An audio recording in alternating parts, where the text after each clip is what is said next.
Good afternoon, and welcome to the Campus Accountability Report webinar, an overview of changes to the 2013 Campus Accountability Report.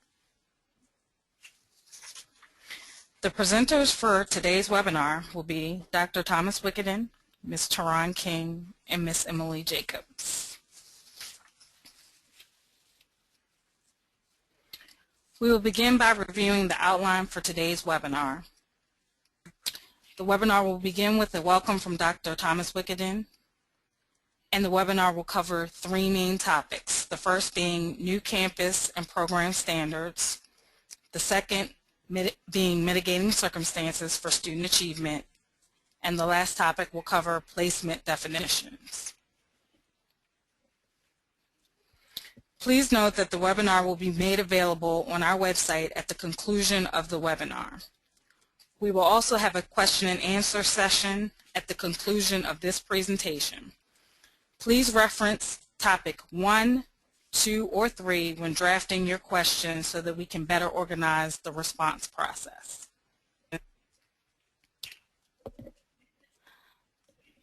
The slide presentation will be made available on the ACICS website post-webinar. So I will now turn it over to Tom for his welcome. Thank you, Teron.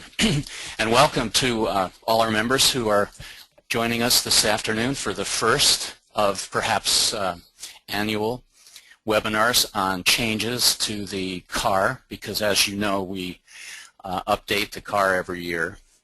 And this year, and maybe you could go on to the next slide, this year, the changes were fairly significant in several areas, so that's what prompted us to try out this idea of a webinar on the CAR.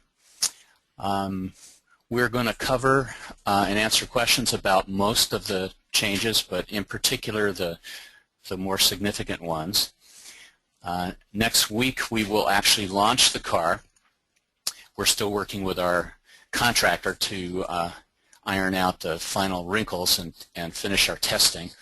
But along with the CAR, we will be updating the CAR report page on our website, which includes links to a number of very important documents, including the guidelines and instructions for the CAR, the updated Student Achievement Standards webpage, which is actually a separate page, but it's also referenced and linked on the CAR reports page. We also have a link to the backup data spreadsheet, which is becoming more important, as you'll hear a little bit later. And there's also a hard copy of the CAR, and there's other information on documentation and so forth. So it's important. We will be announcing the launch, and then it's important for you to check that website. It'll also be highlighted on the home page. We'll also be including the same material in a number of workshops. We're going to have a a CAR CEP workshop next week. It'll be included in that, also in our initial and reaccreditation workshops. We'll include some of this material. So we're making an effort to try to get out as much information to as many members as possible about the changes that are coming in this year's CAR. And as I mentioned, the CAR report page can be found on our website under the tab at the top that says accreditation. So to view it, you go to the accreditation tab and down to the CAR report tab. If you want the detailed information on the student achievement standards, which of course are applied to the retention and placement rates which are reported in the CAR, then it's also under that same accreditation tab, but you go to the student achievement sub-tab to find that detailed information. So, Teron, are you going to kick off this first topic? Yes. Yes, thanks, Tom. As we disclosed earlier, topic 1 will address new campus and program standards. Some changes that have been made to the 2013 CAR relate directly to program information. Programs are now listed in alpha order by name. The program measurement information is now auto-populated. At the conclusion of the webinar will be a great time to review your program information for accuracy. If you need assistance logging into the member portal, please email ebiz@acics.org. Once in the portal, if your program has changed from what you see listed, please submit evidence to par@acics.org of prior approval, or submit the appropriate application to revise your program at acics.org. The Council approved new campus and program standards for the 2013 Campus Accountability Report. The campus level benchmark standard of 70% for retention and placement, and the campus level compliance standard is 60% for retention and placement. At the program level, programs that are equal or less than 1 year in length have a retention benchmark standard of 70% and a compliance standard of 60%. Programs that are 1 year or greater in length have a retention benchmark standard of 65% and a compliance standard of 60%. Programmatic placement and licensure pass rates have a 70% benchmark standard and a 60% compliance standard.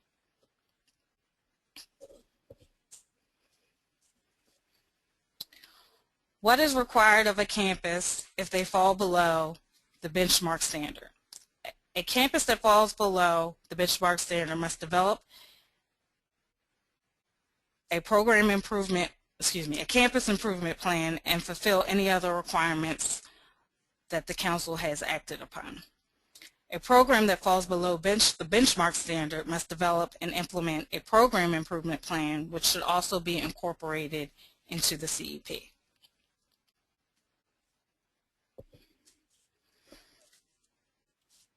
What is required when a campus or program falls below the compliance standard? A campus below the compliance standard must come into compliance within the established time frame, or its grant of accreditation may be withdrawn. A program that falls below the compliance standard must come into compliance within the established time frame, or the approval for the inclusion of the program within the campus's grant of accreditation may be withdrawn. Any campus that falls below the compliance standard for retention and placement must seek approval via waiver to apply for new programs.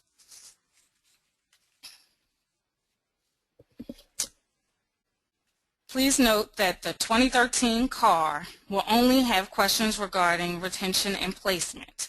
However, the 2014 CAR addendum will contain questions regarding licensure and pass rates and will be due on March 1st, 2014. And I will turn it over to Tom to discuss program graduation information. Thank you, Taran. These are higher standards than we've ever had before. We know there'll be a challenge to some of our institutions. We hope you're up to meeting the challenge. And in light of that, the Council has added some mitigating circumstances which also now are included in the CAR, and you can use them to request a waiver if there's some circumstance which has forced your campus's retention or placement rate down below the compliance level without your being able to control it. So these are called mitigating circumstances, and we'll get to those in a minute. This slide and the next couple have to do with another a metric that we introduced for the first time last year.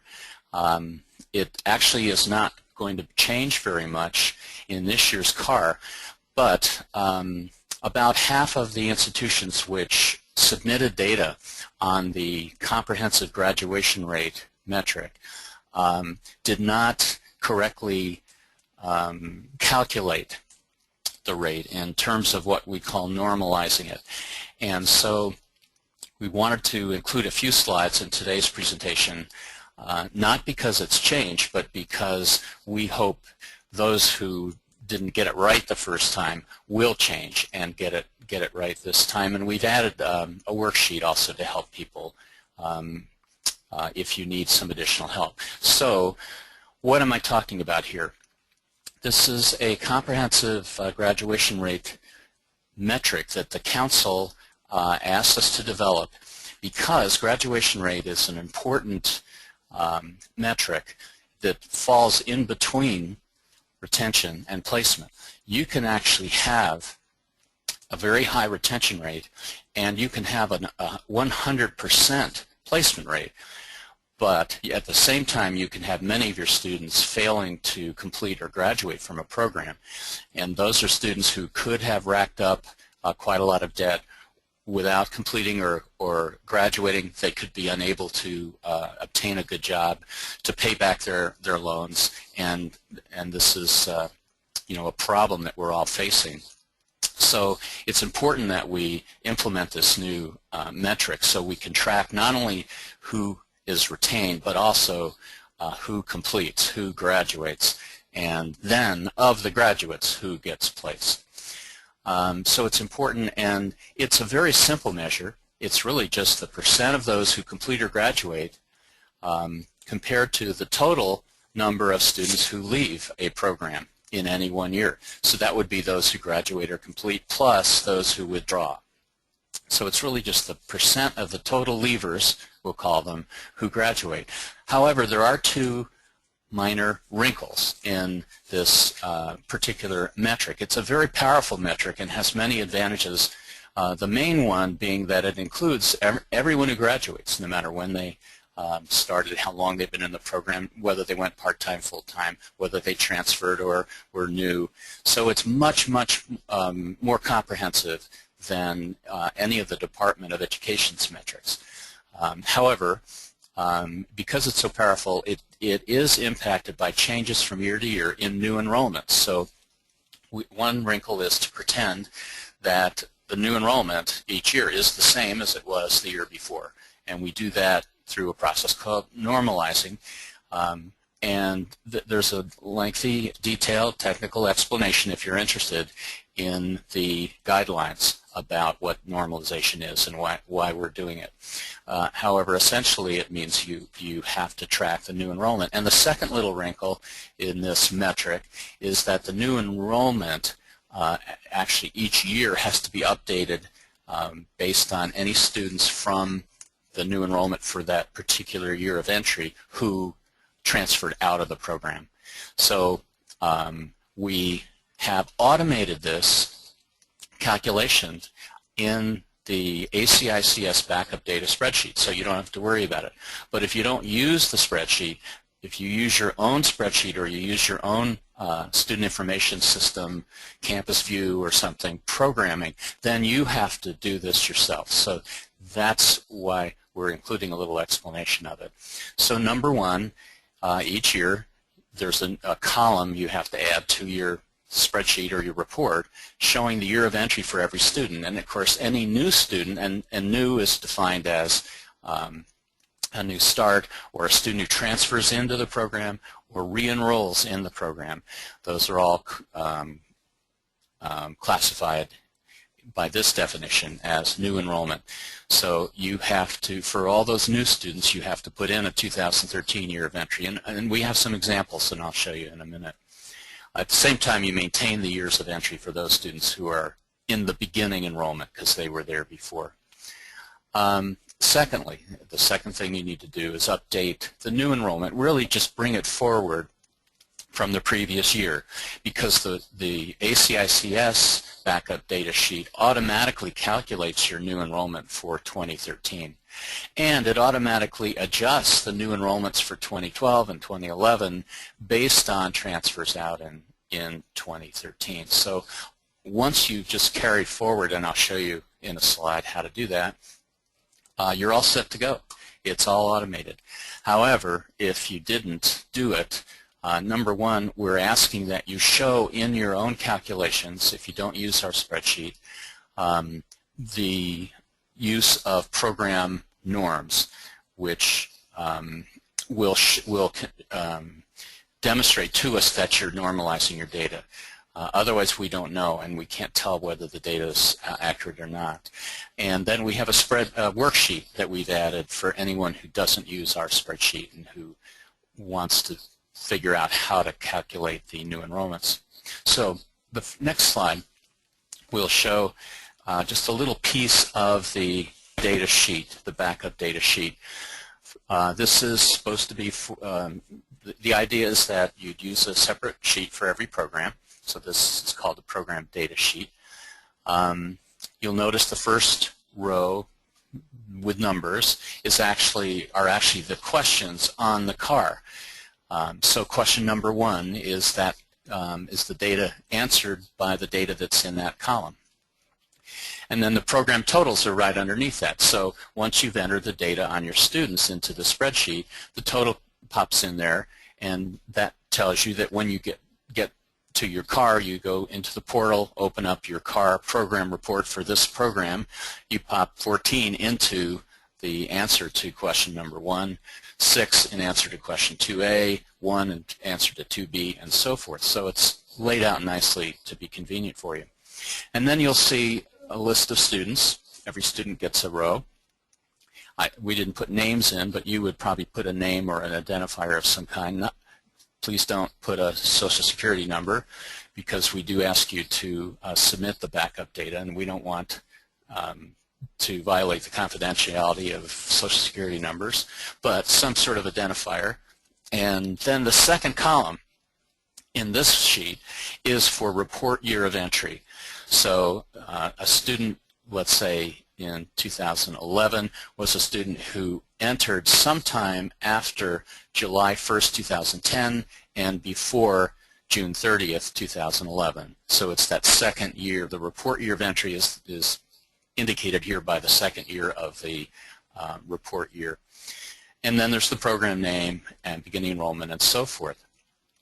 So what I wanted to point on this slide is that report year of entry, you have to add the 2013s, because you already presumably have the 2012s and 2011s. And then the next slide shows you another piece of the backup data sheet. This is actually to the right, at the far right-hand side of the backup data sheet after all the enrollment data has been entered in those columns. And so at the top it says step number 2, after you've entered all your data, you have to enter new enrollments for the past years, 2012 and 2011. And you can see that those are the bold numbers, 4 and 96. In the new enrollment, the first row there, those have been added to this. And based on those, it calculates the program norms at the bottom, and that's what we want to be sure that you're calculating program norms, because that's what's used to normalize just by multiplying the other graduation data, the normalized completers, graduates, and withdrawals. Now, you'll see the line right above program norms says NE minus transfers out. That's new enrollments minus those students who transferred out in 2013, and that's calculated. All these gray cells are calculated, so that's calculated automatically. And the idea is to go down to the next set of columns, which is a piece of the 2012 backup data sheet, the same table from the 2012, and you can see that in the column new enrollments minus transfers out, you'll see the numbers 4 and 96. And so the idea is, in addition to entering all those 2013 report years of entry, you have to go to last year's 2012's backup data sheet, take those two numbers, 4 and 96, whatever your numbers are, for 2012 and 2011, from the new enrollments minus transfers out row, and plug them in to the 2013, which is the first block, the 2013, 4 and 9. That's where that 4 and 96 came from. I went back to last year's data sheet and got the numbers and plugged them up. Now, so that's step number 2A. Use the new enrollments minus transfers out. Step 3, compute and document program norms, and that's what those bolded norms are in the 2013. You can see there were program norms last year too, but so every year that information, the new enrollments, automatically takes out any students who transfer out who had entered in that report year, transfers out of the program, and you get the new enrollment minus transfers out, and that's divided into 100, and that gives you the program norms automatically. Now the next slide will show you that if you didn't use our wonderful automated spreadsheet but used your own, then you need to calculate the new enrollments yourself. But we have a worksheet, that we've created. It's in a tab called New Enrollments and Program Norms. It's not one of the program tabs. It's a New Enrollment and Program Norms tab. So if you click on that tab at the bottom of the backup data sheet, it will show you this worksheet for calculating new enrollments. So how do you use it? Well, little Roman numeral 1. You enter new starts, re-entries, and transfers, because those are the 3 categories of new enrollments. So you can see under program at the new starts, all the orange cells are data entries. So you entered 5 and 70 from and for new starts from 2012 and 2011. In other words, you just go to your backup data sheets for those 2 years, look up the new starts for the program and plug them in. Same thing for reentries, same thing for transfers in. So then it totals them and calculates the new enrollment number, but now they're not adjusted yet for transfers in. So at the bottom of this worksheet, you have to add the transfers in from your backup data from 2012 or 2011. And you can see I put in 2 for the 2012 transfers out of those students who transferred in that year, who either were new starts, reentries, or transfers in. From the new enrollments for 2012, by the end of the year, 2 students had transferred out. So that's why they show up there. And then the 3 and the 1. 3 are the students who were new students in 2011 but transferred out in 2011. That's what my little code there, year plus 0. The year is 2011 plus 0, so it's those who transferred out in 2011. Year plus 1 is 2012 for that column, those students. So 1 student transferred out who had entered in 2011 transferred out in 2012. And so the program then takes 100, subtracts 3 plus 1 is 4, and you get 96. So it gives you the 4 and 96 in the worksheet. And then the little Roman numeral 2 says enter the transfers out. Those are in the bottom there, those bottom orange cells, for 2012 or 2012 and 2011. And there's 3 ways to do that. Number 1, you can use our backup spreadsheet and each year use it to calculate how many transfers out there were from those who transferred in that year. Or B, you can copy the formulas that are in our backup sheet into your spreadsheet. These are they're called sum-if formulas in Excel. Basically, they will sum up the total number of transfers out if the student was a new enrollment in that year. So whatever year, the cell, whatever column the cell is in, 2012, it goes, looks at all your students' year of entry and says, did the student enter in 2012? If the student entered then and the student transferred out, then add it up, and that gives you the totals. So those are nifty little formulas, sum-if formulas. And if you didn't want to do that in your spreadsheet, let's say you've got Campus View, you have some sort of report, then you're going to need to figure out some way of sorting by year of entry, so you can total for each year of entry how many students transferred out from each program. So that's the idea behind the worksheet, to help those who don't use our spreadsheet. But obviously we are really encouraging institutions to use the ACICS backup spreadsheet because it automates all of this for you. You don't even have to think about it. And I think that's it. Oh no, gosh, I've got more. Step 4, if the program is 1 academic year or less, that's what we're starting with right now. Then please, you take the results that we were just looking at for the, well, actually, we're looking at them now. This graduation data table is just to the right of the other table we were looking at in the backup spreadsheet. And you can see it's to give you the answers for questions 2A, 3A, 5A, and 5A in the CAR report. These are program level graduation data questions, and you have to plug those normed completers, normed grads, and normed withdrawals in, and they're just calculated right there for you on the backup spreadsheet. Now, this also shows the graduation rates, the rate for graduates only, and then the rates for graduates plus completers. However, the CAR does that. You don't have to enter that. The 7A and 7B are actually calculated in the CAR, so they're not data entry numbers. But the 2A, 3A, and 5A you have to take off your backup spreadsheet, and you have to enter them into your CAR. And I think, yes, that's the end of my dissertation on, and Taran is laughing because she's in the middle of doing her dissertation, but it's not on this subject. So that's the end of my dissertation on the graduation rates. And I apologize for those who did it without any trouble last year, because it hasn't changed. But for those, we are encouraging everyone who didn't normalize last year to please normalize this year. Thank you, Taran. Should I turn it to Emily? Are you going to? Great. Thank you, Todd. We are now going to move to topic 2, mitigating circumstances for student achievement. So I'm going to provide some general procedures that will help you better understand this new process.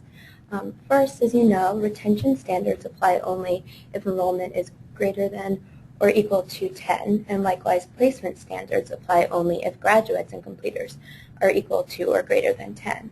Therefore, campuses whose program enrollment and or grad completers fall below this 10 would have no need in applying for the waivers, because they are already, the standards already do not apply to them. Additionally, 2012 standards and timeframes continue to apply even if 2013 enrollment or graduates and completers drop below 10. Waivers may be requested only from application of compliance standards, not benchmark standards. And waivers must be requested at both the program and campus levels if both are below compliance.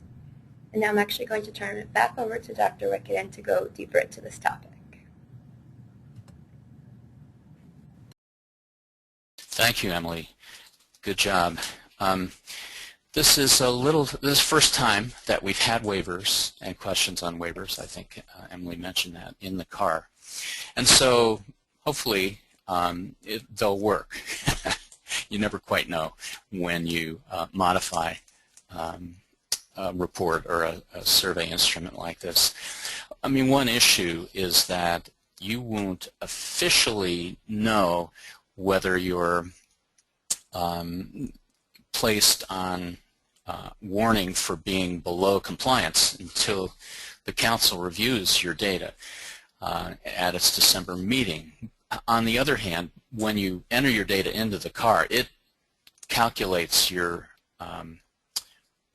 retention and your placement rates, and you know what the standards are. So if your rates are either for your campus or for any of your programs are below compliance, then that's an indication that you may want to look at the possibility of submitting a request for one or another of these waivers.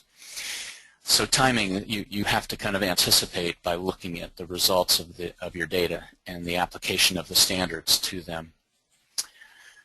And we've tried both in the questions themselves in the CAR and also on the guidelines to give you some indication of what data is acceptable and would make you eligible for consideration by the council for a waiver, with the stipulation that waivers are never granted automatically. They're always reviewed and granted by the council at its next meeting. I had another thought, but I'll probably remember it in a few minutes. So why don't we go ahead then and take a look at this first waiver. This is a waiver from retention, and it's based on demographic traits. And these traits, of course, we published this in the memo to the field, so you may already have some background information on it. But these were traits that were revealed in a number of research papers and projects that were sponsored and published by the U.S. Department of Education. So the Council felt pretty secure in allowing institutions to request a waiver based on these demographic factors. I think there's 7 of them. And the stipulation, as you see, is that you need to document that for at least 3 of these traits, you have at least 50% of your total student enrollment demonstrating at least 3. Now that doesn't mean that the same set of students have to have all 3. You can have different set of students. In the way in which we are framing this waiver, you can have one set of students who have delayed enrollment and another set lacking a high school diploma. Obviously there would be some overlap because you have to have at least 50%, but it doesn't have to be the same identical set of students. And you can see there is some definition in the question itself. For example, delayed enrollment, instead of trying to track when somebody graduated and how much time it elapsed until they applied, we're just going with an age definition, which again was, we believe, one of the definitions used by the department's researchers. Lacking a high school diploma would be admission with a GED, or if you still have ATB students, it could be with an ATB. Enrolling on a part-time basis, working full-time is defined as at least 35 hours while enrolled. Having dependents would be usually children younger than 19, although you could make a case for having other dependents and a single parent. So there are a number of questions then about, well, how can you collect this information and how can you document it and define it? And we have a few guidelines on the next slide, and also in the guidelines and instructions, which of course will be available on our website.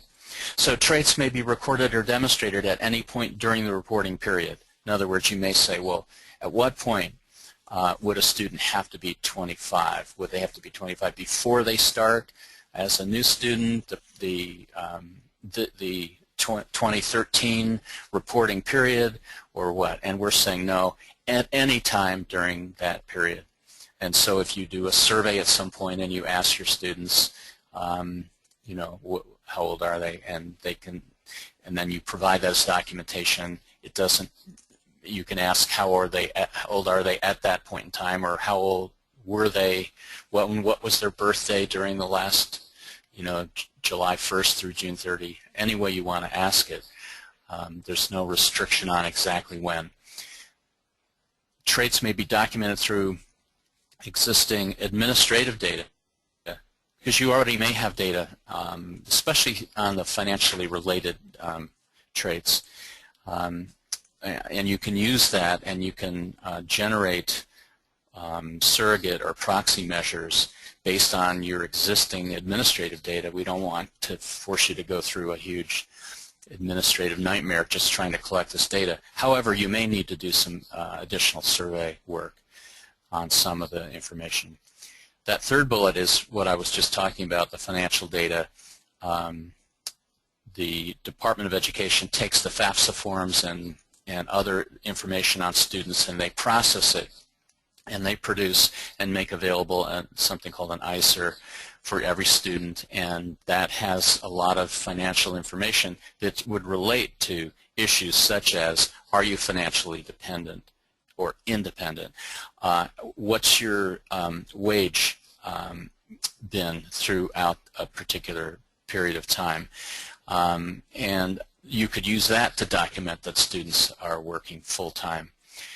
Having dependents, being a single parent, these all are factors that affect financial aid, so they are included in and defined by the department. And you can, you know, we would accept that information as documentation for any one of these traits. So the example we gave of proxy data would be the wage data that might be used to determine which students have been working full-time while enrolled. So that's for retention. The second one is also for retention based on re-enrollment. The idea here is that even though the reporting period ends on June 30th, you're not submitting your CAR until on or before November 1st, but it's possible that a student who had withdrawn and who are then hurting your retention rate, maybe for some reason a number of your students came back before November 1st. And of course, if they had left and come back within the same reporting period, you wouldn't report them as withdrawals. They'd just be continuing students. And they'd be recorded as still enrolled at the end of that reporting period. So what if these students who come back by November 1st were counted as still enrolled rather than withdrawals? How would that change your retention rate? You have to do the calculation. You have to identify the students and document it. But if that would have raised your retention rate above the compliance standard, then you're eligible to request a waiver based on that. Number 3, waiver from placement based on a time period between graduation or completion or receipt of a license if it's required for employment, and the reporting date for placements, which is November 1st. So if you have less than 6 months, in other words, if the graduation, completion, or licensure date is after May 1st, that would have been 2012, then you have less than 6 months for that student to be placed by, May 1st, 2013. You have less than 6 months to be placed prior to November 1st, 2013, and so you could count that student as one who didn't have a sufficient time to be placed. And if you have 30% or more of your graduates had less than 6 months, then that makes you eligible to request a waiver on that basis. Number 4, a waiver from retention, placement, or licensure pass rate compliance standard. So any 3. Of course, licensure pass rate isn't addressed in the CAR any longer. As Turan pointed out, it's in the CAR addendum. But this same waiver will be applicable in the CAR addendum. So waiver from retention or placement may be requested for any campus or program which can demonstrate that the 3-year average, in other words, maybe you've got a good program here, but for some untoward reason, whatever that means, untoward, your rate dropped down this year just below compliance. But if you looked at the 3-year average this year plus the last 2, maybe you were above 60%. And so if you can demonstrate that, then you can apply for a waiver based on a 3-year rolling average for your 2 rates. Number 5, waiver from retention or placement based on specialized programmatic accreditation. The idea here is that some of your programs are separately accredited by programmatic accreditors approved and recognized by the U.S. Department of Education.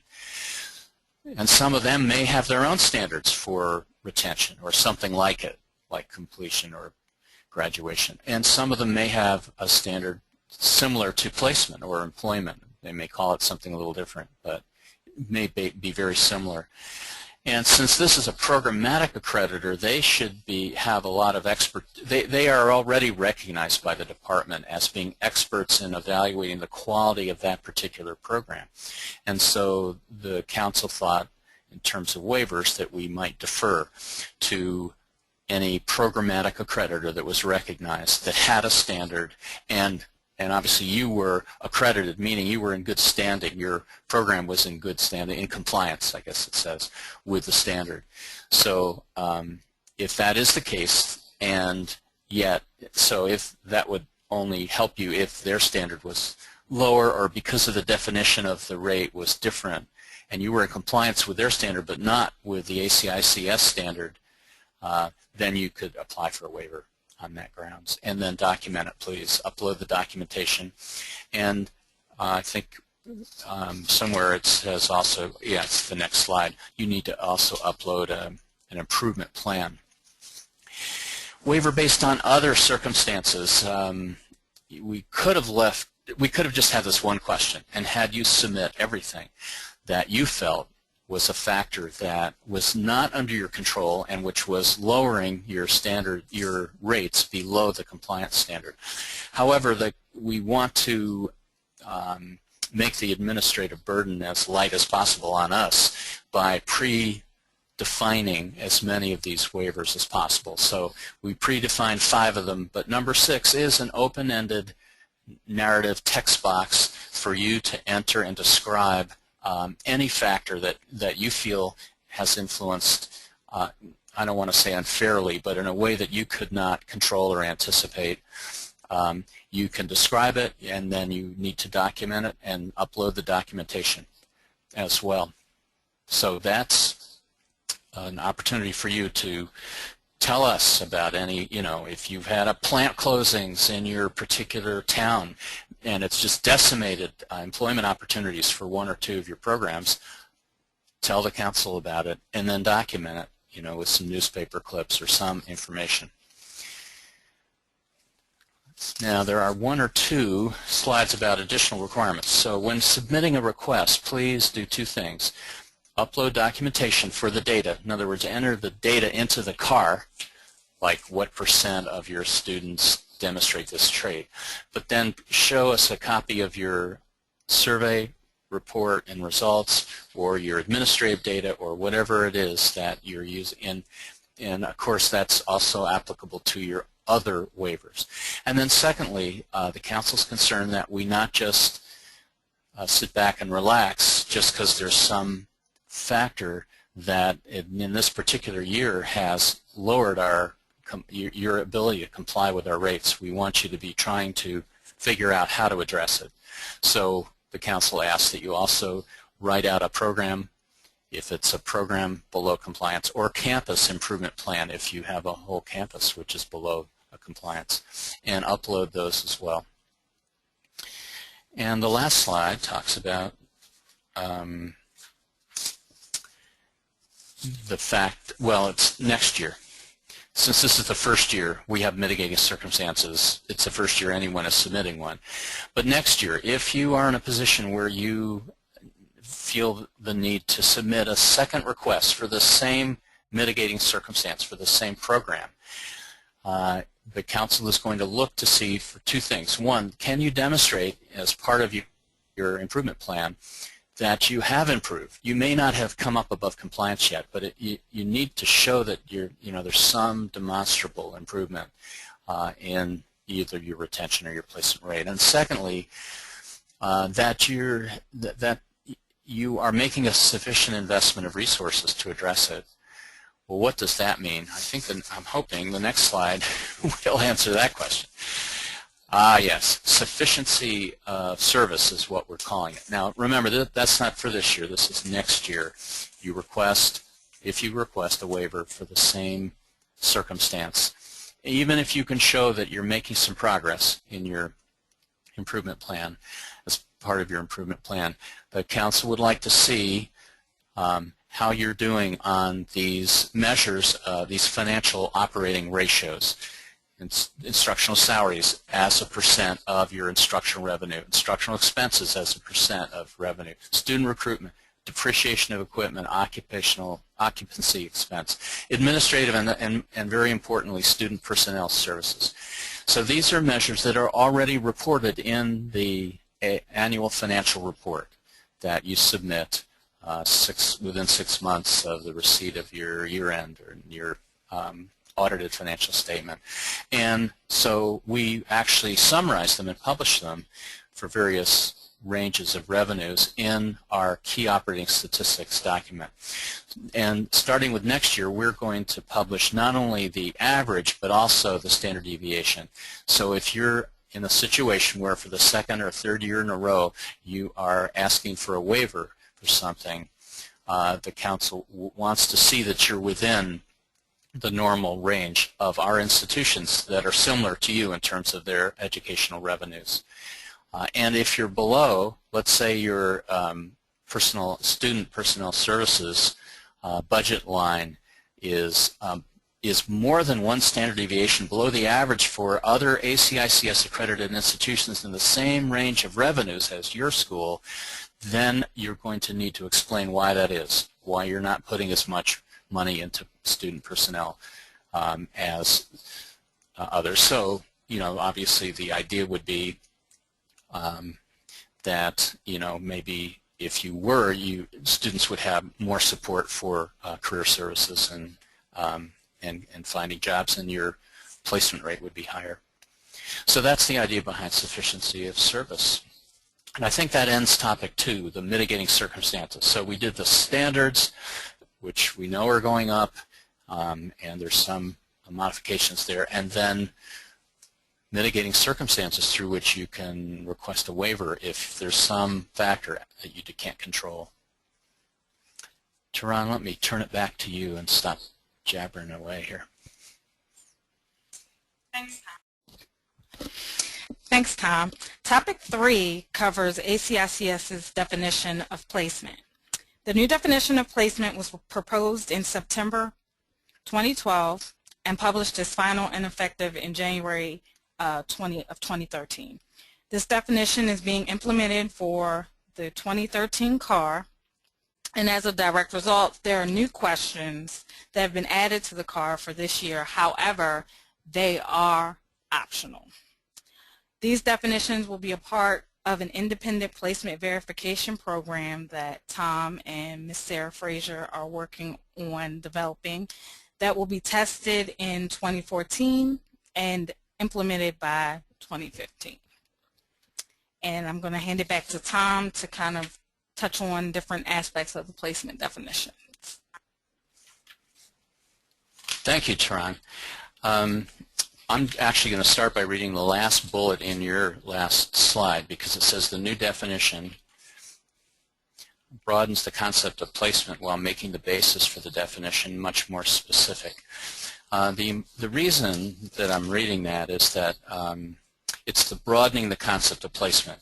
The Council took the opportunity to make sure that our definition for placement includes all legitimate benefits that students reap from going through our programs. And that can be more than just obtaining a new position. There are a lot of students, and I was one of those, who had a job in a certain area and yet didn't know enough about the background and the theory and the concepts and the job skills to really feel confident. And I, as many do, took a program specifically to increase my ability and my job skills and my performance in the job I already had. So there is a broadening of placement, as you'll see in a minute, which will include students who are in a current job relating to the program that they're taking, and they're taking the program because it's going to help improve their ability to maintain or advance in the job. It places them at a higher performance level.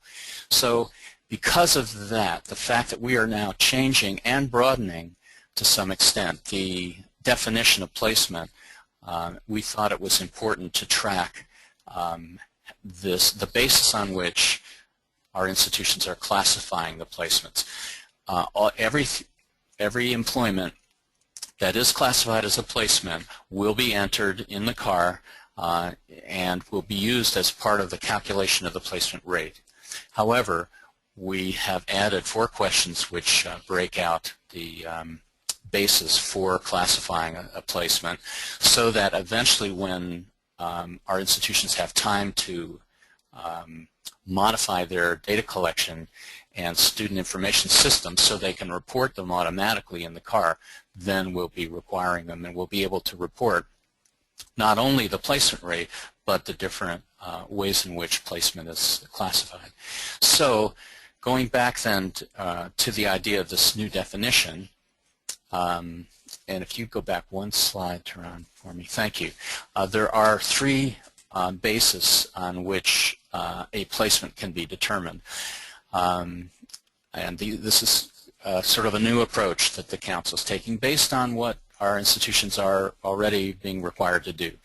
So the first one is that if a job title is on the list that a student has obtained through a new job. It's on the list of job titles that's published by the institution, for which, as jobs for which the program prepares students, then you can classify that as a placement.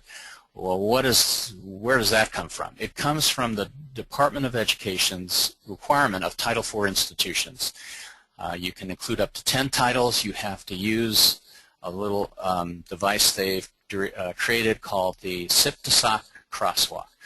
The SIP is a classification of instructional programs, so you have to start with the program, the code that's been used to categorize your program, and then you look in the SOC, which is the Standard Occupational Category catalog, which is prepared by another agency. SIP is prepared by the department and SOC by, I think, Bureau of Labor Statistics.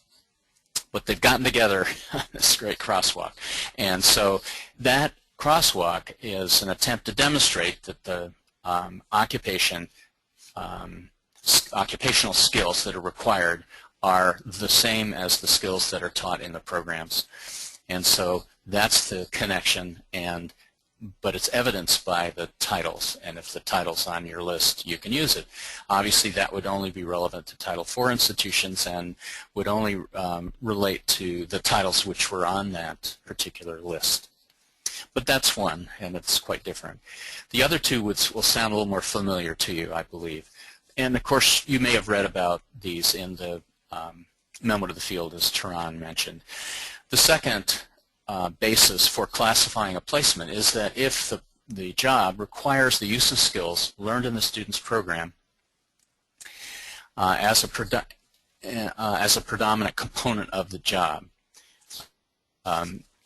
These would be skills that are described in the employer's job description or advertisement, and also in the program description or the catalog. So matching up the skills, are the skills in the program related to the skills required in the job. And then the third basis for classifying a placement is if the student attests to the benefit. In other words, this is a student attestation that the training the student received in the program helps them in obtaining a new, or help them in attaining the new position. Or, and then look at the last four words there, maintaining the position. So this is where it's been broadened out and where we want to separately track. These benefits include obtaining a new position or maintaining a current position by improving job skills or meeting requirements for a promotion or requirements for professional development as indicated on a signed attestation form.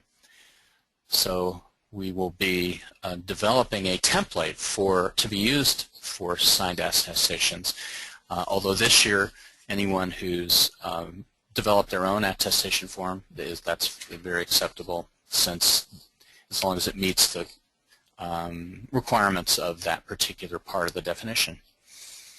So let's go ahead to the next slide. So what are the questions on the CAR? You can see in the small Roman numerals we've got 4 sub-questions. Actually, there are 2 important things to note on this slide. One is question 11A. 11A used to just say placed in your field of study. And then there was an 11B which said placed in a related field. But the council said since we don't, in our calculation of placement rates, we include them both. We don't differentiate in field and related field. Why don't we include them both in the same question? It doesn't matter. We're not making the distinction. So they've been combined now in 11A. So all your placements need to be reported in 11A. The small Roman numerals, however, break out that total. This is what's optional this year, but we're hoping if you have this information, you'll provide it, and if you don't, that you'll arrange to provide it next year and from then on. So is the classification, is the placement based on job titles? Is it based on the required use of skills, or is it based on a student attestation as to the benefits of the training for a new position, or is it based on an attestation about the benefit of the training in maintaining a current position? So those are the new questions, and don't panic if you haven't collected that information this year, because it's not required until July 1st, 2014, the start of the reporting period, which will end up being described in the 2015 CAR. So you've got a couple of months to get your programming together and track this information. How are we doing? Oh, the rest of the definitions, sorry. That first part is pretty important, so I sometimes forget that we also, the Council, also try to address some of the issues that have been raised lately about placements, and for which some of our institutions have been called on the carpet by state attorney generals and legislators and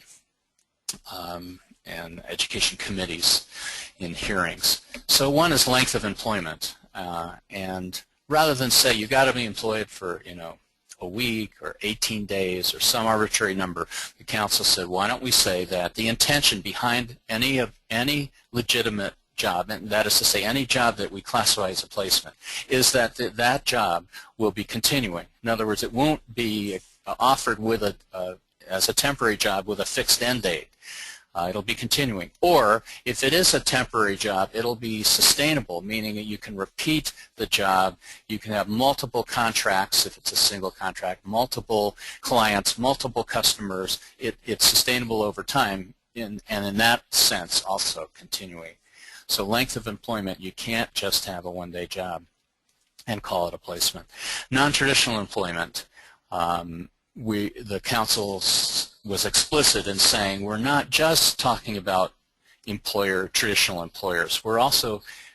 We believe we can classify as legitimate placements non-traditional employment, including self-employment, contract work, temporary employment agency work that's related, of course, to the skills learned in the program. And we also added international students in paid practical training. Documentation is important. It can include things like licenses and lists of contacts or clients, statements, or attestations. Again, attestations from graduates that this kind of work meets their employment goal. Then that is a legitimate employment situation that can be reported as a placement or was disclosed as part of that list of titles or in some other way. So non-traditional employment is part of it, and I think there's maybe 2 or 3 more bullets on the next slide having to do with this new definition. Payment, we've always said it has to be paid employment, but now it's explicit. Evidence of placement requirements. Obviously, for a new placement, there has to be some kind of statement made when we contact an employer or a graduate or a signed attestation. Possible promotion. If the graduate's already in a field, it completes the program, because of a possible future promotion, documentation should include an attestation or a copy of the company policy regarding, the need for the credential in order to be promoted to a certain level. And then I think there's one more slide. Other professional development. If a student takes a program to improve the skills in the job. It's obviously the skills that are being required in the job that they already have. They can attest to that goal regarding the professional development requirements for maintaining the job or for advancement in the job. And I think the last slide just points out that we will also be looking at documentation for waivers for being not available for placement, and there's been no change in the waivers definition from last year, when last year I think we added incarceration and death, although I don't see death in there. Oh, health, there it is, pregnancy, death, and health related. So thank you everybody for bearing with us. And we will now take a few minutes. I think we have an hour, if we need to start answering some of the questions. And so, Emily, where should we start? At the top?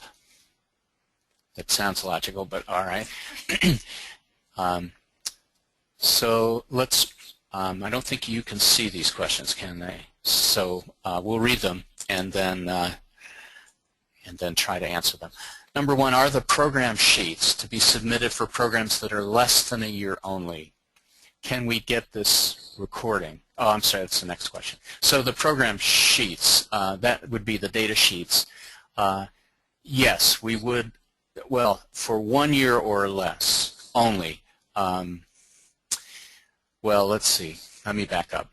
You need to provide backup data for every one of your programs.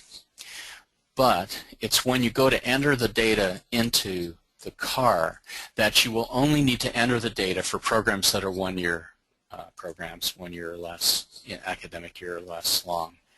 So we would like and strongly recommend that you include in your backup data, no matter how long you're, for 2-year programs, 4-year programs, that you include the report year of entry, the new enrollment. Because if you don't, then let's say next year we require you to provide that data, that graduation data for 2-year programs, you're going to have to go back 3-4 years. It'll be 4 years next year, and recreate all that information if you haven't already been including it in your backup data. So we want you to submit the backup data form. We strongly recommend that all programs include the graduation data. So should we go to the next one at the top, Emily? Okay, if students are placed through staffing agencies, so that was one of these non-traditional jobs that I mentioned. As long as they are repeating their contract, will that meet the definition of placed? The answer is yes. If they're placed through a staffing agency in a position that's related to and requires the skills that are taught in the program and learned in the program, yes, then that's legitimate. And even though it's through an agency and it's a temporary job, the intention is that that could be continuing, sustainable, repeatable. Another question, what if you have a third party doing recorded attestations? That's great. Will that count like a signed attestation? The council does support third party verification of your placements, and so I'm sure we would accept that. But as Taran mentioned, we're also developing an independent verification program, and so through that program we will be calling students to verify either their attestations or information that's come through a third party. Can we get and I'm just speaking of, maybe I'm speaking out of turn, because the question really would be, at this point, would our evaluators accept that?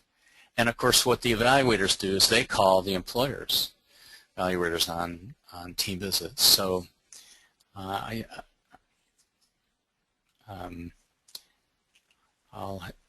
so I think you're okay if you use a third party. Next question. If a graduate of a medical billing program is employed in a position that involves billing outside of the medical field, is the graduate defined as placed? That's an interesting question.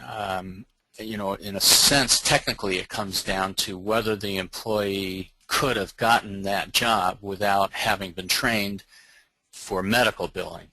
If the employer says, we want somebody with a credential that indicates they've been trained in billing, so medical billing would be acceptable, but if you don't have that credential, let's say it's a credential program, we wouldn't hire you, then those skills are transferable into the other field and would be accepted. But if the employer is just looking for any secretarial assistance and does not require a degree or a credential based on some kind of a billing training, then that would not be acceptable. Could we address campus improvement?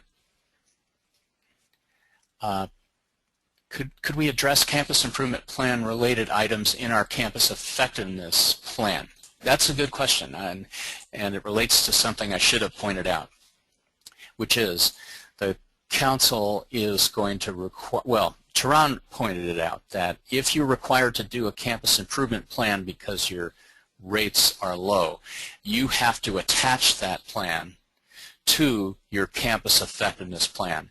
And the suggestion is that you consider it and perhaps even incorporate it into your effectiveness plan, because the effectiveness plan covers all your programs, but here you have a program that HCICS says you need to improve. You need to do a special plan just for that program.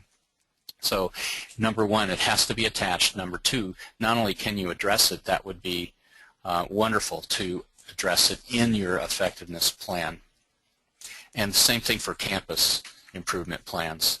They have to, there's a proposal you'll see in the memo to the field that any plan that's required of an institution, so that would be a campus retention improvement, placement improvement, or program improvement plans, or financial improvement plan, or a distance ed improvement plan, or a cohort default rate improvement plan, and I think there's a distance ed plan. Any of those, all of those need to be attached and hopefully also addressed in your CEP. Next question. And I'm inviting my colleagues to jump in on anything that they want to, so I don't hog the mic. Do programs under 10 completed graduates come out of our CAR numbers totally for placement? So the program, the standards aren't applied to any program with less than 10 graduates, but they are applied to your campus unless your campus has less than 10 graduates. So really I'm saying no. Just because a campus is under 10 doesn't mean that, just because a program has fewer than 10 doesn't mean that on a campus-wide basis the placement standard is not applied. Does a medical assistant count as placed as a medical receptionist in a dental office? We have an advisory group that's helping us define what the relationship has to be between skills and in the program and skills in the job in order to represent a predominant component of the job. And I think we're going to have to ask some of our program specialists in fields like medical assisting for specific advice on that. So, you know, I mean, I could just repeat the general idea that if the skills are mentioned in the job description as required or even as desired, the same skills, the majority of the skills that are listed in the program description, then it would count. If they're not, then it wouldn't count. But I think we're also going to get more specific guidance on that before we finalize our operational definition. So, anybody want to jump in, or shall I keep going?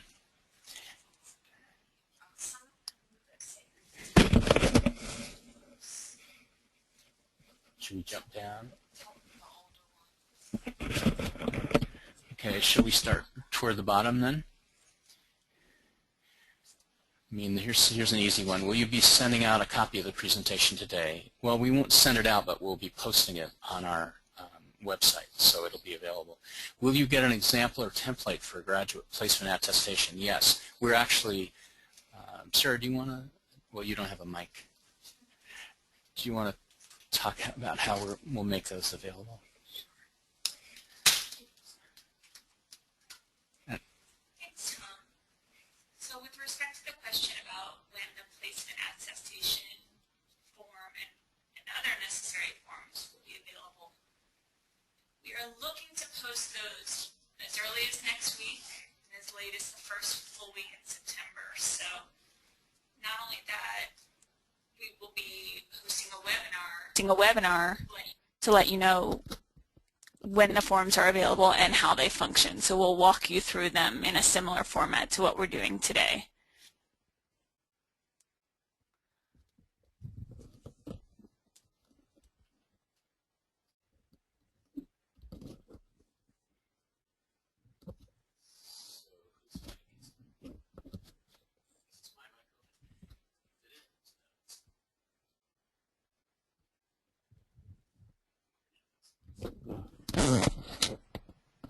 Great. Thank you, Sarah.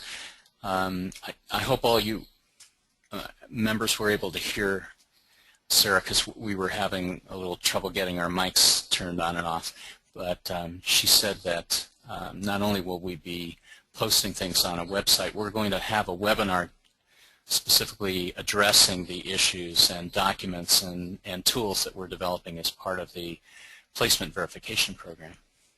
Thanks, Sarah. So I'll start from the bottom again. Are programmatic retention benchmarks in effect for the 2013 CAR, or is it still a campus-wide benchmark? Programmatic retention benchmarks. So benchmarks, we're not talking about compliance now, we're talking about benchmarks. Retention. Retention is still a campus level and a program level benchmark. So we have them both. And if you look at that chart that Taran showed, you'll see that they're both listed there.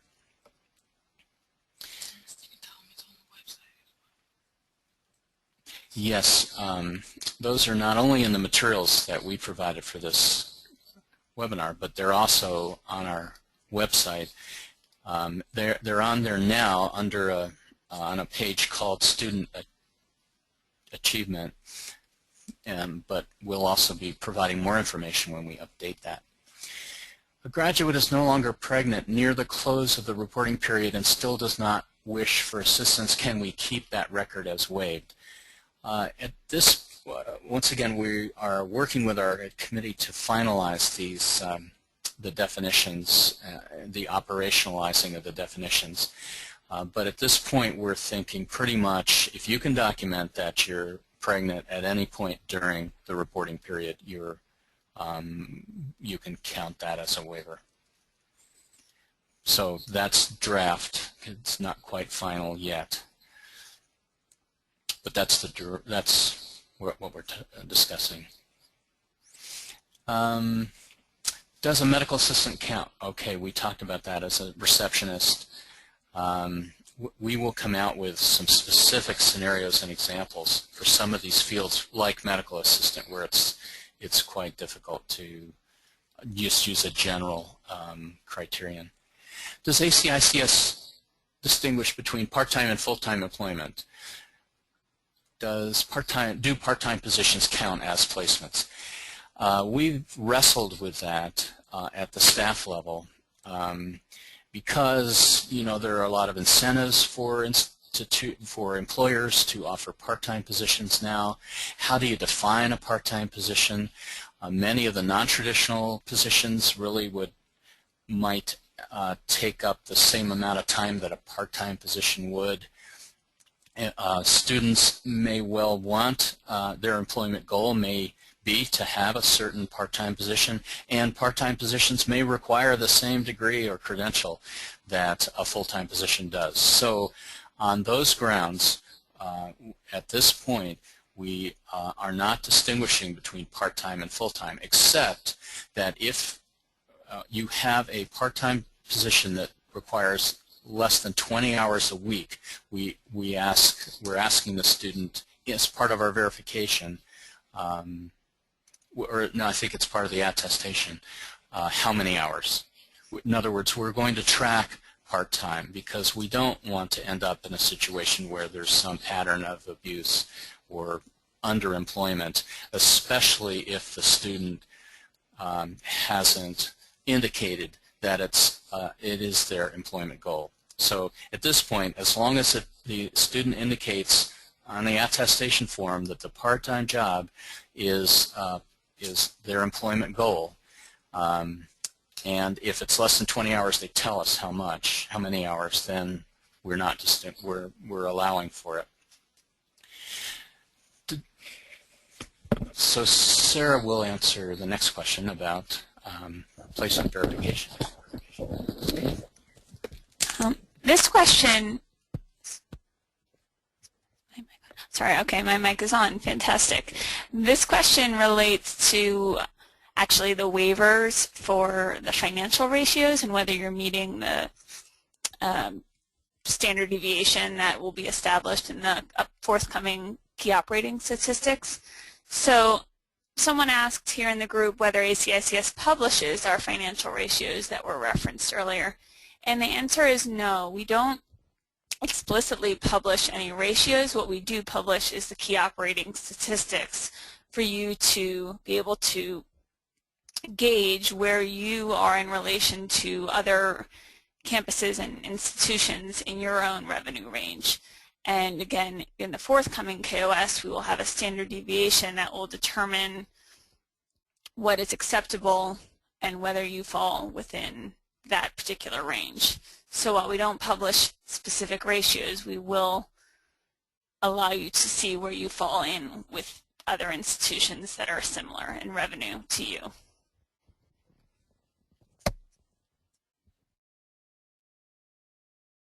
Thank you, Sarah. We'll try another couple of questions. There are a number of questions having to do with medical assistant, but because we're still working on that in these different scenarios, I don't know that it would be, that we could clarify beyond what we already said at this point. So we'll skip medical assistant questions for now. So for incarceration, another one of those not available for placement. What is the time period that we should follow? Once again, I think we're saying that if you're incarcerated at any point during the reporting period, that is sufficient to qualify for a waiver. For students who refuse employment, is there a waiver or discussion of creating a waiver for this scenario?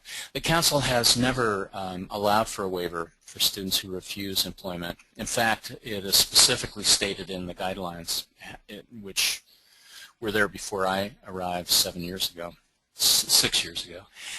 that the Council does not allow for a waiver just because a student, I'm going to say, changes his or her mind and says, well, yeah, I took the program, but now I don't want a career based on it, because our mission is to, our scope of accreditation is to accredit schools whose mission is to enhance careers. And of course, you can have up to 40% of your students not interested in careers and still be in compliance. But the majority, in other words 60% or more, have to be career-oriented. And so that's why the Council has not allowed for waivers for, either a student says, I don't want a career, change my mind, I want to stay home, I want to retire, I want to raise my kids, I just took the program for a hobby, you know, I took a culinary degree because I like to cook, I'm not interested in a career. That would not count as a placement. I think Tehran is going to, yeah. I'm going to answer two questions at one, well, not at one time, but in the same, in the same discussion. There we go. When were the 2013 Student Achievement Standards updated? I believe they were updated and sent out to the field in August of 2012 in the memorandum to the field, which you can access by going to our website. They're all archived there under, I believe the tab from the home page is Council Actions, and then it would say Memo to the Field. And you can see all the various years and months where memos have been published. Also, there was a question as to when the spreadsheet for the backup data and all the information related to completing your 2013 CAR will be available. As Tom said earlier, we are in the process of doing some final testing, and it is our target to have it out by the end of next week at the very latest. There will be an email blast sent out to membership indicating once the CAR goes live, and at that time you will be able to go on the website and access any materials relating to completing the 2013 CAR.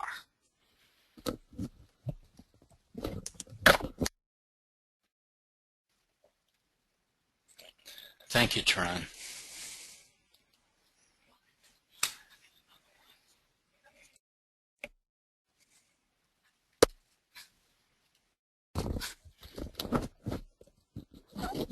Okay, this is Taran again. There's a question regarding how discontinued programs should be reported.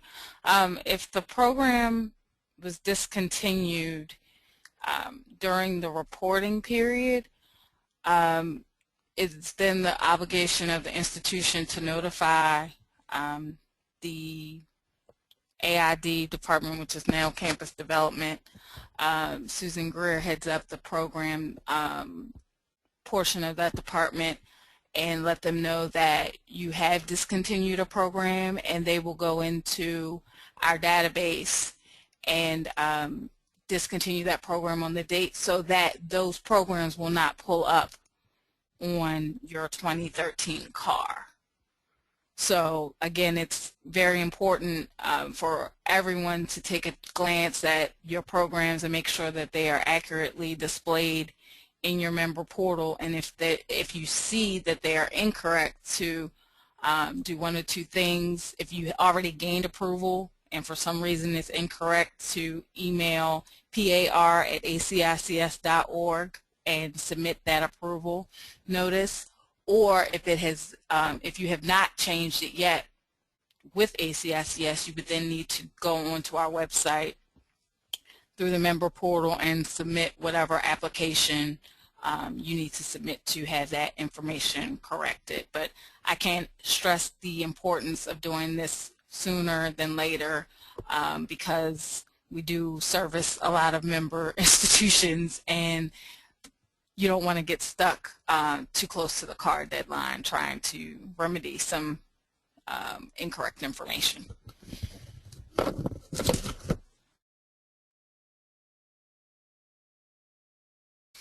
Here's a very technical question, and but it's interesting for those of us who like to deal with technical issues. Does the 65 and 60% compliance, 65% benchmark, 60%, that's for the program's retention rates for programs longer than 1 year. Is it too tight a range for programs that have very low enrollments, let's say 10 or 11? Wouldn't this same enrollment, would it allow for the same total enrollment minimum?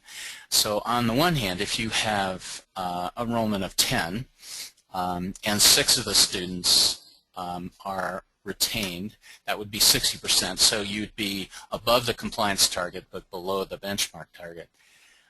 Whereas if you had 7, you'd be above both. But if you have 11, then I'd have to get out my calculator and figure out whether there's a meaningful difference there, whether you could come in between the two so that you'd be below benchmark but above compliance.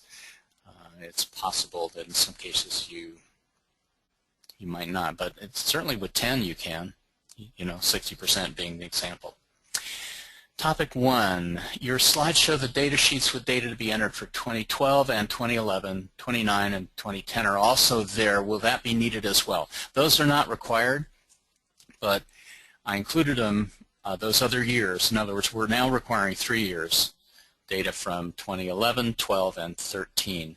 I included the earlier years for 2 reasons. One is to show that if you had the data on report year of entry, let's say for 2010, and you wanted to include it, and you could also calculate the new enrollments and adjust them for the transfers out, then you could do that. And of course the advantage is you're including then any student who entered in 2010 and graduated, whereas since someone just complies with our requirement and they had a student who entered in 2010, they couldn't count that student even if the student graduated in the graduation rate at this point in time. Eventually, of course, we'll add a year every year to report year of entry so that eventually you'll be able to include every single graduate.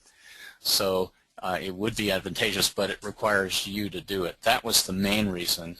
And the other is that each year we'll just be moving these columns over and adding another column. So we included a few more.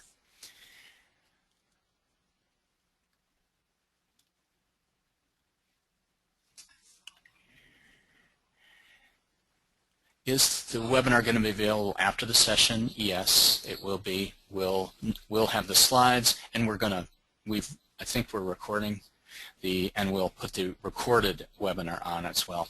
Turan has found a question also to answer.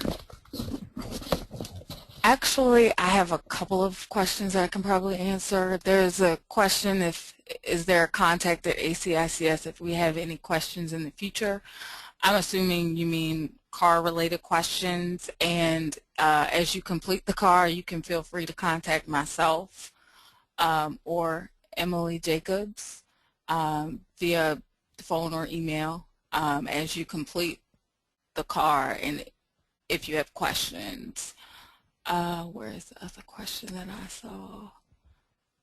Someone was asking to verify what Emily said in her portion of the slide presentation, and I believe what the person is referring to is the statement of 2012 standards and timeframes continue to apply even if 2013 enrollment or graduates and completers drop below 10. So if you have a program that fell below compliance in 2012 because they had more, let's say they had 13 students at that in one program, and in 2013 that same program drops and only has 8 students, that does not mean that you're off of reporting for those 2012 standards. So I hope that that makes more sense.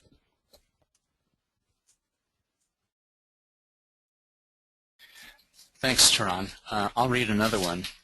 Regarding health-related waivers for graduates, does that include a student who's forced to take care of a terminally ill family member? We did discuss and want to include immediate family situations under the health-related waivers, but although I'm forgetting at the moment whether it's in the current draft guidelines, so I will make a note and check on that. But I think the idea was not only the student has a health problem, but someone in the student's immediate family has a health-related problem which forces them to withdraw or not be available for placement. Regarding graduation normalization, oh, my favorite topic. You mentioned schools miscalculating the rates. Yes, my question is, if I pulled the CAR Excel spreadsheet and followed your format, how would the school be incorrect in the results unless the formulas were incorrect from the start? So anyone who followed the spreadsheet did it correctly. It was those who had their own spreadsheet. Many schools continue to use their own spreadsheets. And it was either hard to tell or impossible to tell whether they normalized, or when I saw the normalization and I looked to see what formula was used, it didn't appear to be the correct formula. So it was respondents, users who did not use the spreadsheet, who sometimes did not normalize in providing that information. On topic 2, the waiver based on circumstances for retention. Can you explain better? We'll try. How the 50% of the 3 categories works. Is it that 50% of your students meet 3 standards, like each student meets 3, or is it that one standard of the students, 50% of the students meet that one and you do that with 3? So it's the latter. 50% of your students or more have to meet any one, and then another 50% again have to meet a second and a third, and they don't have to be the same students. So it's taking them individually. There have to be at least 3 out of those 6 or 7 traits where you can say more than 50% of our students in this program or on this campus meet that. I hope that is clear. It turns out it's difficult to explain that difference. It states that new student placements require a statement made or signed by employers or graduates. Will an email from the employer or the student work?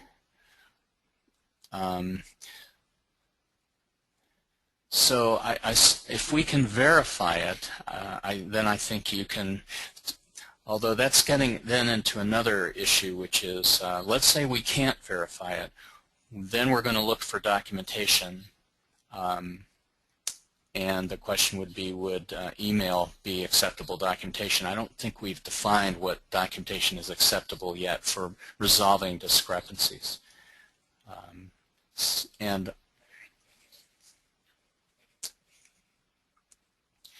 if a graduate is in a paid practicum, does that count as placement? I think the answer is no, that we don't count any internship, externship, or practicums. The only one that is close to that is a paid practical training situation for an international student whose visa prevents them from working but allows them to take a paid practical training position. And the council specifically decided to include that, but not a practicum, even if it involves some payment. If a student has requested that we cease placement assistance, would they count as a waiver? No, there's a statement that's been in the guidelines for many years which says just because a student is not assisted or requests not to be assisted, that's not grounds for a waiver. If a student comes across a paid internship in their field of study, is it a placement? No. Not if it's an internship. If a day program is less than 1 year, my glasses are slipping. Yeah, if a day program is less than 1 year and the evening is more than, okay, this is a program, day or evening, weekend, etc. And the evening program is more than a year, would they have different program data sheets? Well, typically, it depends on how the program was approved. If it's approved as one program, you're only going to have it show up once on your car, and so you only need to fill out one data sheet. If you have it approved as 2 separate programs, then it'll show up separately as 2 programs on your car, and you will need to fill out 2 separate data sheets. So for placement students attending a program for self-improvement and not interested in working in the field, if they're not interested in working, that doesn't count as a career. And I was explaining that that's our scope of approval for Title IV specifically says only of institutions whose mission is to enhance careers. So we could probably approve programs and which are specifically for self-improvement, but they would not count under our scope for financial aid. So we are really pretty much restricted to career programs, and therefore can only count as placements students who are able to advance their careers and document it. Do you have a target date for finalizing the placement information?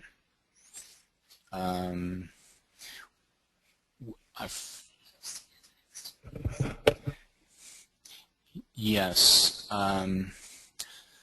So the information with respect to the car will all be posted, we hope, by next week, the end of next week.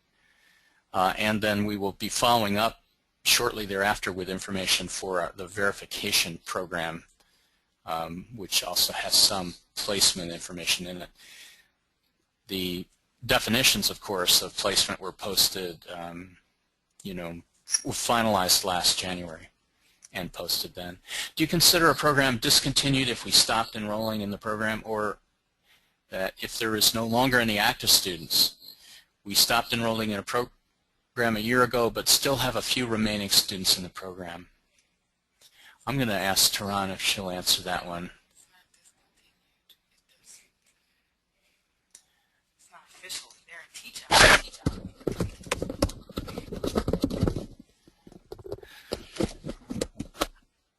To my knowledge, a program is not officially discontinued until there are no more students in the program. It seems like that may be a teach out. You may be teaching out that program, in which case that you would still need to enter data for that program as long as you have students in it.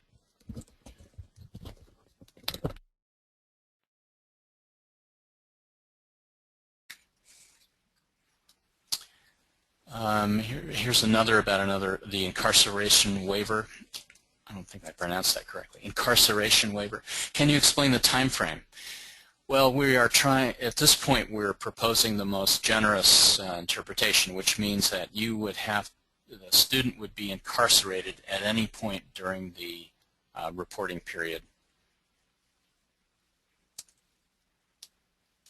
Can you clarify the compliance percentages of 60%? Are they acceptable with the benchmark percentages being the desired outcomes? Are you saying that for a 2014 placement is considered placement based on the length of time the grad is employed? For example, if a grad is hired in and within the course of the first day of work they quit, will this not be counted as a placement, or if the grad is hired? So this question, I think maybe I read together two questions. Can you clarify that the compliance percentage of 60% percentages are acceptable with the benchmark percentages being the desired outcomes? Well, let me just clarify the difference. The idea behind the benchmark was that these are programs which are well below the average of ACICS and therefore need to be improved, and also they are approaching becoming out of compliance and therefore need to make sure they improve so they don't slip over and fall out of compliance. However, it's a category that the Department of Education doesn't care about, but we care about it. You need to improve, and so this is, we're putting you on notice, but it doesn't affect your approval or your grant. Whereas compliance is where you drop out of compliance, and then you're given a very specific time frame within which you can come into compliance, and if you can't, then you lose your approval, either for the program or the campus. So the consequences are very different, and one is improvement and the other is compliance, and that's the main difference between the two. Are you saying that for a 2014 a placement is considered a placement based on the length of time a grad is employed? No. For example, if a grad is hired in field or related and within the course of the first day of work they quit, will this not be counted as a placement? Well, in some situations it could be counted as a placement because the intention was that it was a continuing job. They were hired, let's say, as a permanent employee, but then so that's a legitimate placement, but then they quit for whatever the reason is, or were fired for whatever reason, and that's outside the control of the campus. And so at this point we don't say you have to be hired for a week or for 18 days. Hopefully nobody will be fired or will quit. And of course, I could imagine a scenario where a school who's trying to, subvert and avoid this whole thing arranges for students to quit after a day. And so if there was a pattern, then that would probably be investigated as a potential abuse. If a person was put on probation for a year and was unable to be licensed to work as a massage therapist, can it count as a waiver? Put on probation, I guess that would be in connection with a legal situation, is that right? Or academic probation? But if you're on probation, then you haven't completed or graduated, so but yeah, I don't ever recall probation being a waiver from, let's say, retention. Tehran has some information on that. Oh, sorry.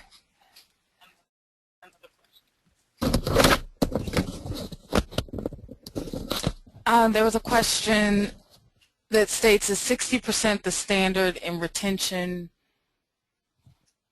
for, I think what the question means to read is 60% the standard retention rate for compliance in campus or by program.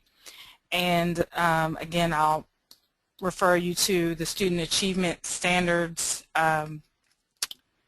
page on our website underneath the accreditation tab, which has the chart that states that for not only campus and program for retention on at any level, the compliance is 60% across the board.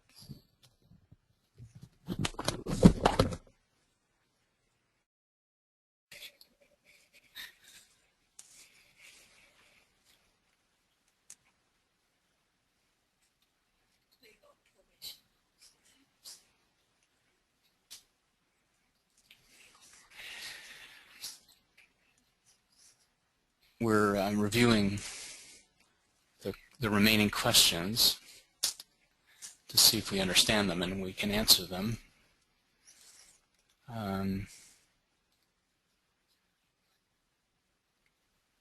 So here's one. The normalized graduation rates are required for programs that are equal to or less than a year. That's not a calendar year, it's an academic year. Some students only want to do freelance work occasionally, and this is not what is typically considered continuously gainful employed. How do we handle this? Well, I think that would, if the student can't say that this is, in the attestation, that this is a sustainable job in terms of multiple work over the course of the year. If it's just, let's say, one contract or one temporary job or whatever, then I don't think that would meet the qualifications.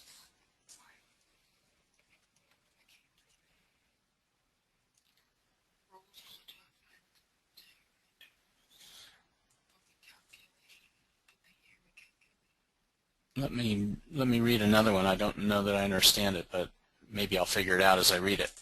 Topic 1. I am assuming that we're looking at all students new or re-entering to the school regardless of enrollment level and start term, as is done when reporting grad rates to IPEDS. Is this correct?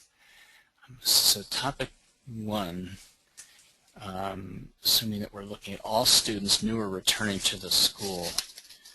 Trying to figure out. Topic 1 was the standards, although also the graduation rates.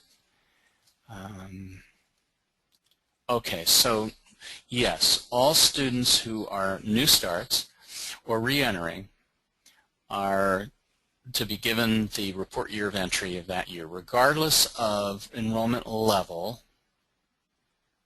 I'm not sure what level means in that context.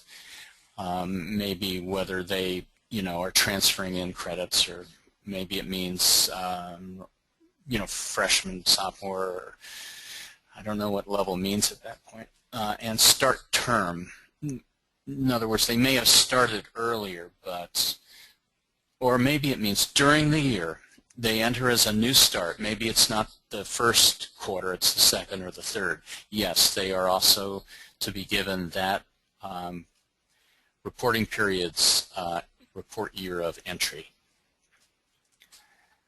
Thank you. There are a lot of scenarios that we haven't always addressed in our instructions, and it's helpful to get your questions. Will we get an example or template for a graduate placement attestation? Yes, you will. What does it need to include? Well, you'll see when you get it, but basically it uses the same language that's in the definition about what should be attested to, and then it's a little more specific about the type of job and the type of benefit that's being attested to. Will there be a change in the retention formula this year? No. It's the same calculation as last year. Yes. There are several minor technical issues that have been identified with the retention formula, but they're not going to be changed until next year.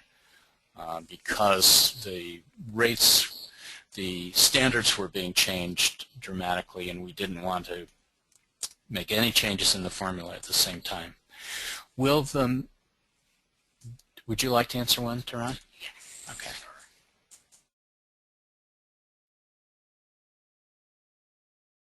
Thanks, Emily. Will the mitigating circumstances documents be able to be deleted once uploaded if we notice a mistake? Unfortunately, the way that our system runs is once it's there, it's there. I would encourage everybody to triple check before they upload, but if you notice that you uploaded something incorrectly, my first I guess line of advice to give you would be to correct that, do another one, correct and save it as revised in caps, so that when staff goes in to retrieve, we'll be able to see that there's a revision, and that one would obviously be the one that we will want to retrieve for the council to review for its decision.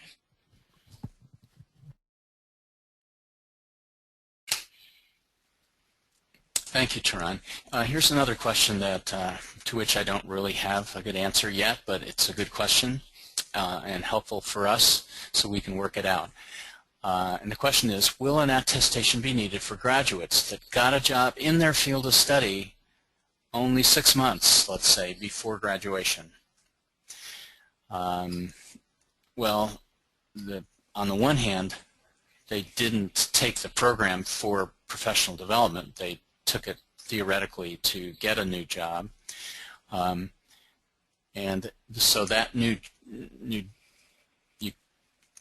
well, certainly an attestation could be useful because it can attest that the program was useful in obtaining the job. It doesn't necessarily have to say in maintaining the job. But if it's a title, you know, if the title is part of the published list of titles, I think that could probably be used, and also a skill comparison could be used since it's so close to the graduation date. And it's, you know, in my judgment, and of course we'd have to get the advice of our group, but the motivation behind taking the program was to presumably to enhance the career by getting a new position, and it's just they happened to get one before they actually finished the program. But we will work out those kind of scenarios in our operational definitions.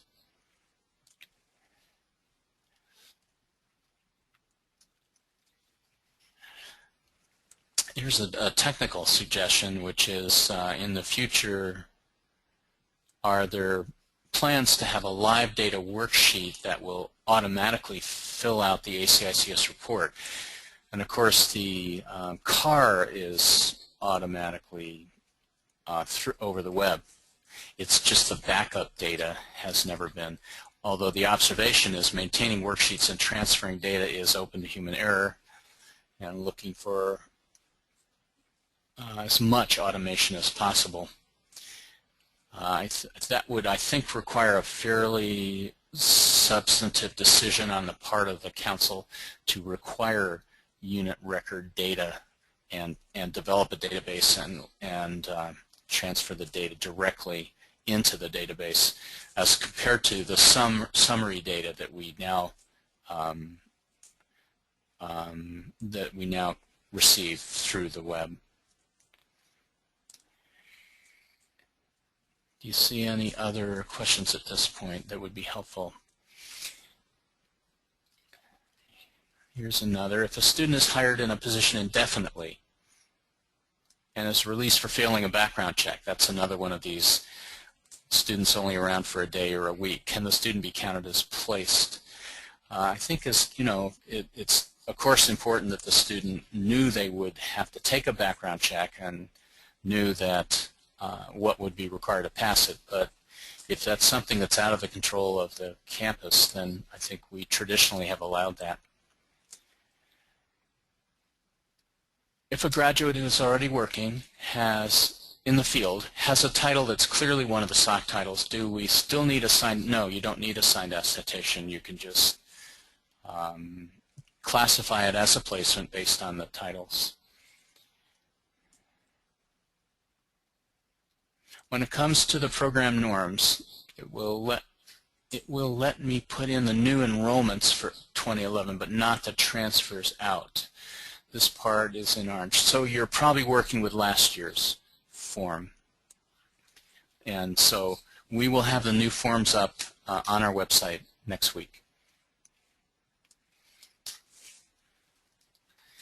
Any others? I think we're approaching the end of our 2 hours and the end of the questions. Are students on leave of absence counted in the CAR calculations?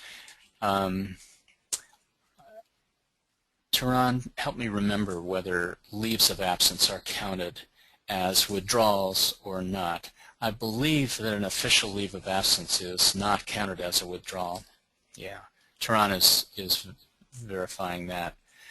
And that's, of course, also true for students who don't enroll over the summer. And I think there are 1 or 2 other situations like that.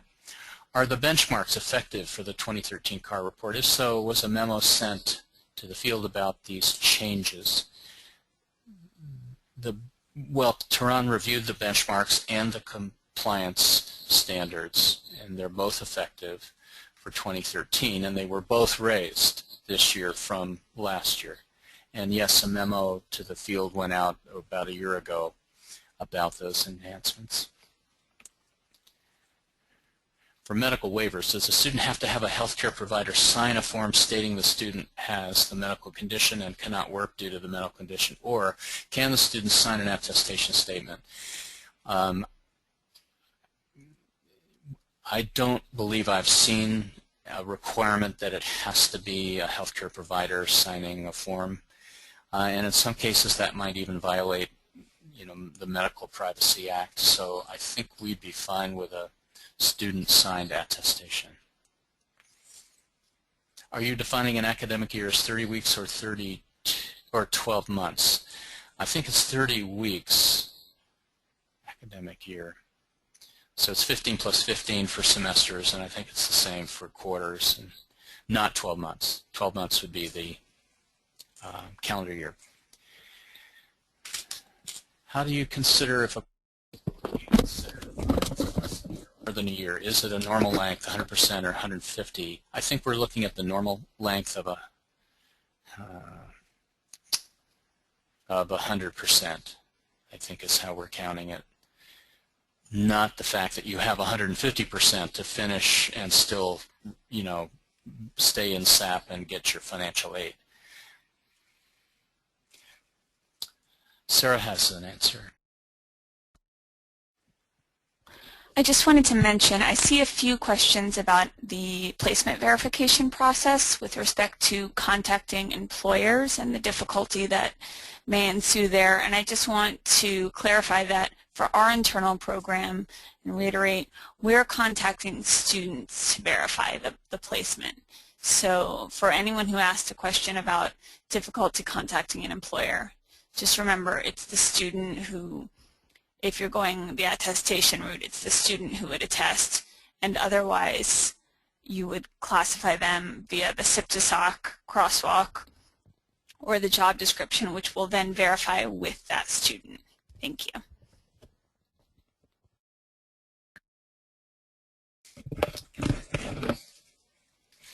So thank you, Sarah. And I think maybe with that we'll conclude.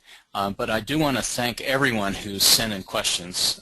We're beginning to repeat some of the same themes, but they are all very useful, and in some cases you've raised a lot of very unique scenarios that we will need to take into account in developing our guidelines and instructions and definitions. So I want to thank everyone who's participated. I hope this was helpful to you. I know it's been helpful to us, and please look forward to receiving all the CAR materials, or the launch of the CAR, as we sometimes call it, next week, and are posting all those materials and receiving the email blast.